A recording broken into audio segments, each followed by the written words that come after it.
À la frontière espagnole, ils sont déjà des dizaines, positionnés pour des barrages filtrants. Des policiers français, mais aussi espagnols. Leur objectif, empêcher la venue d'éventuels groupes violents comme des Black Blocs au Pays Basque lors du G7. Biarritz se transforme peu à peu en camp retranché. C'est notamment dans cet hôtel qu'aura lieu la rencontre entre les dirigeants des 7 pays représentés. Pour limiter les risques, le centre-ville sera étroitement surveillé et découpé en deux. D'abord une zone dite de protection en bleu.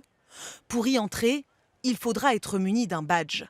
Puis une zone de protection renforcée où il sera interdit de circuler sans accréditation. Selon le maire de la ville, tout a été fait pour éviter les débordements. Je peux vous dire que le système sera infaillible véritablement parce que nous y travaillons depuis plusieurs mois et je peux vous dire qu'il n'y aura pas d'infiltration, d'intrusion, de casseurs qui seront d'ailleurs contenus beaucoup en amont de nos propres territoires. Voici ce que veulent à tout prix éviter les autorités. Un G7 entaché de violence et de heurts avec la police comme ici en 2015 en Allemagne, mais surtout comme à Gênes en 2001. Les affrontements avaient fait un mort et plus de 500 blessés.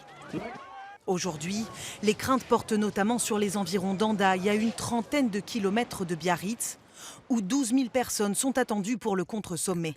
Certains commerçants s'inquiètent. Comment ça va se passer, comment ça va s'organiser avec les forces de l'ordre.